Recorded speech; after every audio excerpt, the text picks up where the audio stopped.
কিনা ঘরের ভিতরেই রয়েছেন। এখন দুশমনের দলেরা ঘরের বাইরে আপনার উটের পচা নাড়ি ভুঁড়িগুলো আপনার ঘরের বাইরে রেখে গিয়েছেন। আবু জাহেলের দলের লোকেরা রেখে গিয়েছে। আব্বা এত দুর্গন্ধ, ওই দুর্গন্ধতে ঘরের ভিতরে থাকা যায় না। আমার দয়াল নবীজি বাইরে এসে নিজের হাত মোবারক দিয়ে নোংরাগুলো পরিষ্কার করে দিয়েছেন। দেওয়ার পরে মহান আল্লাহ পাকের দরবারে হাত উঠিয়ে ফরিয়াদ করেন, মালিক আমার উম্মত চিনতে পারে না, তুমি তাদেরকে মাফ করে দাও। এরকম দয়াল নবী কি দুনিয়াতে আর হবে? হে বাবা, আর কি পাওয়া যাবে? তাহলে আমার নবী যখন আমরা পেয়েছি গর্ব করি, ফখর করি। আমাদের নবী শ্রেষ্ঠ নবী, ওই নবীর উম্মত আমরাও শ্রেষ্ঠ হয়েছি। ওই রাসূলকে যত ভালোবাসা যাবে আমার আল্লাহ তত রহমত বর্ষণ করে যাবে। রাগ করছেন কথা? ইসলামের প্রাথমিক যুগ ও কষ্ট বাবা। আমার দয়াল নবী মুস্তাফা কখনো বদদুয়া করেননি, সদা সর্বদা আল্লাহ পাকের কাছে আমাদের জন্যই দোয়া করেছেন। বাবা আমার নবী তেলাওয়াত আবার শুরু করেছেন খানায় কাবার কাছে এসে। এমন সময় রাসূল পাক সাল্লাল্লাহু আলাইহি ওয়াসাল্লামের বাণী শুনে বাবা এক ইহুদি তার একটি বালক ছেলে 6 থেকে 8 বছর তার বয়স হবে। ওই ছেলেটি আমার নবী পাকের তেলাওয়াতে কোরআন শুনে আর আমার নবী পাকের জিয়ারত করে। এত সুন্দর তেলাওয়াত যত শুনে তত ভালো লাগে, আমার নবীর প্রেমে পড়ে যায়। প্রেম প্রেম প্রেমে যখন পড়ে গেল, বাপ জিজ্ঞাসা করে, খোকা তুই কোথায় যাস? বলে রাসূল তেলাওয়াত করেন, আমার ভালো লাগে। তার কথা দুনিয়ার কোন কবির কাব্য নয়, সাহিত্যিক নয়, এমন বাণী আমার পিতা আপনি যদি শোনেন আপনিও মুগ্ধ হয়ে যাবেন। সুবহানাল্লাহ। বুঝতে পেরেছি তোকে মুহাম্মদ সাল্লাল্লাহু আলাইহি ওয়াসাল্লাম জাদু করেছে, তোকে জাদু করে ফেলেছে। জোরে বলুন নাউযুবিল্লাহ। আমাদের নবী কি জাদু করে? হ্যাঁ। কেউ বলে নবী জাদু করেছে, হ্যাঁ। নবী তলোয়ার চালিয়েছে, হ্যাঁ চালিয়েছে। কিসের তলোয়ার? প্রেমের তলোয়ার। কিসের জাদু? প্রেমের জাদু। জোরে বলে সুবহানাল্লাহ। কার প্রেম? আল্লাহ ওয়া রাসূলের প্রেম। সুবহানাল্লাহ। তুমি দুনিয়ার তলোয়ার ভেবো না, ইশকের তলোয়ার রাসূল চালিয়েছে। যত ইশকের আবাজি আমার সোনামণিকের পিতা বলে আজ যাওয়া হবে না মক্কার খানায় কাবার নিকটে, এখন তুমি বাড়িতে থাকবে।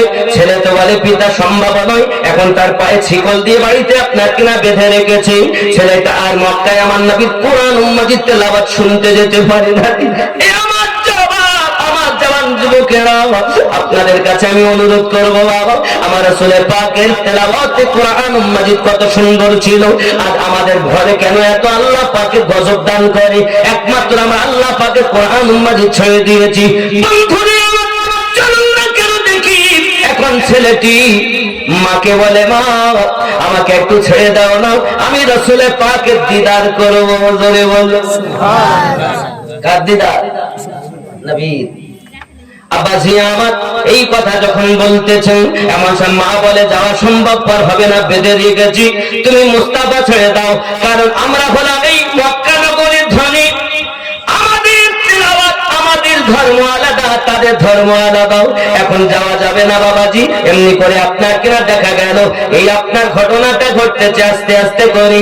আমার নবী পাক সাল্লাল্লাহু আলাইহি ওয়াসাল্লাম যখন মক্কা থেকে মদিনায় আপনার দাবানা দিয়েছেন, মদিনাতুল মুনাওয়ারায় যখন নবী গেছেন, নবী পাকের বাণী শুনে ওই 6 থেকে 8 বছরের বালক প্রেমে পড়ে পাগলের মতো হয়ে আছে। বাবা এমনি করে খাওয়া দাওয়া বন্ধ করে দিয়েছে।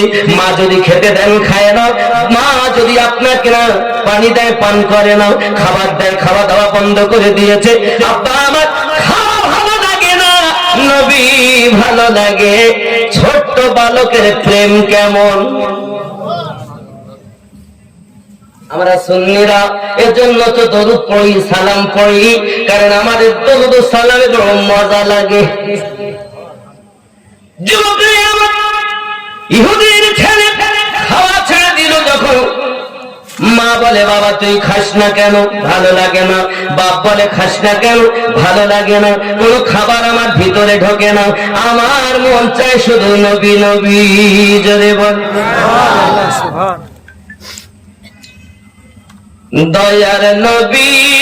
মোহাব্বত এমন হয়ে গেল তার কলবে, তার দিলে। হে বাবাজি আমার, আস্তে আস্তে ক্লান্ত হয়ে গেল। বাপ ডাক্তার দেখাতে আরম্ভ করেছি, কবিরাজ দেখাতে আরম্ভ করেছি, দেখো ট্রিটমেন্ট শুরু করেছি। বাবা ট্রিটমেন্ট করে কোনো কাজ হয় না, কোন রকম কোনো লাভ হয় না। এখন কোন রকম কোনো কাজ যখন হয় না, দিন দিন ছেলেটা আরো ক্লান্ত হয়ে গেল। বাবা একটি মাত্র ছেলে, ধনী মানুষ, তার সমাজে একটা নাম যশ রয়েছে। বাবা এখন ছেলে যদি মারা যায়, তাদের প্রাপ্ত দ্বিতীয় কোনো সন্তান নাই, তাই তারা ডাক্তার কবিরাজ করে, কোন রকম কোন কাজ যখন হচ্ছে না, আব্বা আমার ছেলেটি বলে পিতা আমার খাওয়া ভালো লাগে না, এমনকি জবান বন্ধ হয়ে গেল। বাপ বলে বাবারে তো শেষ ইচ্ছাটা বল, জানি আমি তুই মারা যাবি, বাঁচবি না দুনিয়ায়, তবে বল তো শেষ ইচ্ছা কি? ছেলেটি বলতেছে পিতা গো, আমার শেষ ইচ্ছা যদি পূর্ণ করে দেন, তাহলে আপনার কদমে আরজি রাখি, মরণের আগে একটি মাত্র আশা, আমার দয়াল নবীর সঙ্গে দিদার করাইয়া দেয়। ছেলে তো আশায় নবীর দিদার করবে, তো শেষ ইচ্ছা তো ওয়াদা করেছি আমি পূর্ণ করব। এখন একজনকে পাঠিয়েছে, যাইয়া খবর দাও মোস্তাফাকে যে ছোট আশিক আছে যে মরণ পূর্ণ ভাব একবার দেখতে চায়। আমার রাসূল বলেন সাহাবী রাসূল কিরামকে চলো যাই, ছোট আশিকের দেখা করতে আমার দয়াল নবী যাচ্ছেন। সুবহানাল্লাহ। আপনি যদি আশিক হতে পারেন, আমার রাসূল আপনার ভাঙা ঘরে এসে দিদার দান করবে। আপনি তো আশিকই হতে পারেন, আপনি তো প্রেমী হতে পারেন না, আপনি মুখে নবী নবী করছেন, আসলে আপনার ভিতরে রাসূলের কোনো আদর্শ নাই। মিথ্যা আপনার মধ্যে, সুদ আপনার মধ্যে, এমন পাপ নাই যাহা আমাদের মধ্যে নাই। তাহলে আমরা কেমন করে দাবি করি যে আমরা নবীর উম্মত, আমরা আল্লাহর বান্দা বান্দি? বান্দার কাজ তো দাসী, দাস এবং দাসত্ব করা, নাকি? বান্দা অর্থ দাস, সে করবে দাসত্ব। আমরা কি দাসত্ব করি? করি? লোক দেখায়, হ্যাঁ বিশাল করি। আব্বাজি আমার দয়ার রাসূল টুক টুক টুক টুক করে সাহাবায়ে রাসূলদেরকে নিয়ে রওনা দিয়েছেন। যেই না রওনা দিয়ে গেছেন, এমনি সমাতে আপনার ইহুদি হলো আমার নবীজি কি আপনার সম্মান করে বাড়িতে নিয়েছেন? জোরে বলো সুবহানাল্লাহ। নবী আমার যেই না ইহুদির ঘরে প্রবেশ করেছিল, এই যুবকেরা প্রবেশ করার পরই দেখা গেল ওই ছোট আশিক উঠে আপনাকে না বসতে পারে না, চোখ মেলতে পারে না। পিতা তার কানের কাছে যাইয়া বলছে, বেটা রে দেখো, যার আশিক তুমি, তোমার মাসুক এসে গেছে। যেই কথাটুকু পিতা বলেছেন, সঙ্গে সঙ্গে বেটা চোখ দুটি খুলে যেন মরা দেহে জীবন পেয়ে গেল।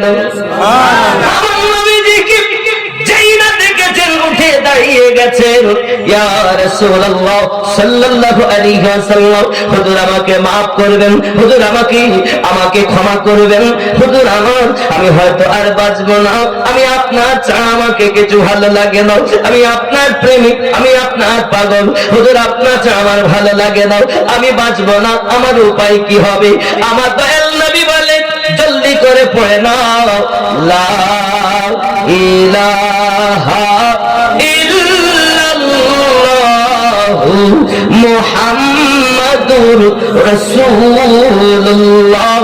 সাবিরে আর কাঁদতে হবে না, আমি নবী এই দুনিয়া থেকে আখিরাত পর্যন্ত তোমার জামিন হয়ে গেলাম। তাহলে তার হালাত কি হবে, তার অবস্থা কি হবে? আব্বাজি আমার প্রিয় রাসূল সাল্লাল্লাহু আলাইহি ওয়াসাল্লাম এই কথাটি বলেছেন, আর ছেলেটি আপনার কিনা বসে থাকতে আবার শুয়ে যায়। এমনি সময়তে আপনার কিনা রাসূলের পাক সাল্লাল্লাহু আলাইহি ওয়াসাল্লাম ইহুদি বাড়ি থাকাকালীন ওই ছোট্ট ছেলেটি আপনার দুনিয়া থেকে মৃত্যুবরণ করে। ইন্না লিল্লাহি ওয়া ইন্না ইলাইহি রাজিউন। ছোট্ট সাহাবী দুনিয়া থেকে যখন ইন্তেকাল করে গেছেন, বাপ দেখতেছে আমার রাসূলের পাককে ডেকে, একে আর আমরা কি করব? নিয়ে যান, আপনি নিয়ে যান। আমার দয়াল নবী বলেন, সাহাবী রাসূল আমার ছোট্ট আশিক, চলো তাকে নিয়ে চলে যাই। এখন আমার নবী পাক সাহাবী রাসূল সহ ছোট্ট আশিকের লাশ মোবারক মদিনাতুল মুনাওয়ারাতে নিয়ে এসেছেন। জোরে বলুন সুবহানাল্লাহ। মদিনার বাজারে ঘোরাচ্ছেন, ইয়াশরিব দেশে ঘোরাচ্ছেন, গলি গলি ঘোরাচ্ছেন। আমার রাসূল বলেন, ভালো করে তাকে ঘোরাও, মদিনার মানুষ যেন দেখে আমার ছোট্ট আশিকের জানাজা ও ধুমধাম করে উঠবে। ছোট আশিকের জানাজা ও ধুমধাম করে উঠাতে হবে। আব্বাজি আমার তার জানাজাটা আপনার মদিনার গলিতে ঘোরাতে লেগেছেন। ঘোরাতে ঘোরাতে ঘোরাতে ঘোরাতে এমন অবস্থা হয়ে গেল, যখন আপনার নিয়ে গেছেন দাফন করার জন্য, আমার নবী পাক সাল্লাল্লাহু আলাইহি ওয়াসাল্লাম ডিঙি মেরে মেরে আপনার চলছেন, বারবার পাসিনা মোবারক নবী আমার মুছতেছেন। সাহাবী রাসূলের আরজি করছেন, হুজুর আপনি ডিঙি মেরে কেন চলতেছেন? ফাঁকা তো এত ময়দান, আপনি ডিঙি মেরে কেন চলতেছেন? বারবার কেন আপনি পাসিনা মোবারক মুছতেছেন? আমার নবী বলেন, সাহাবী রাসূল আপনারা দেখেন না আমি নবী যাহা দেখি, আপনারা শোনেন না আমি নবী যাহা শুনি। আমার এই ছোট্ট আশিকের জানাজাতে আল্লাহ পাক এত ফেরেশতা পাঠিয়ে দিয়েছেন যে আমি নবী সোজা করে পা ফেলতে পারি না। তাকবীর, আল্লাহু আকবার, তাকবীর, নারায়ে রিসালাত, ইয়া রাসূলুল্লাহ, ইয়া হযরত। যদি বলুন না ইয়া রাসূলুল্লাহ, অসুবিধা হচ্ছে না?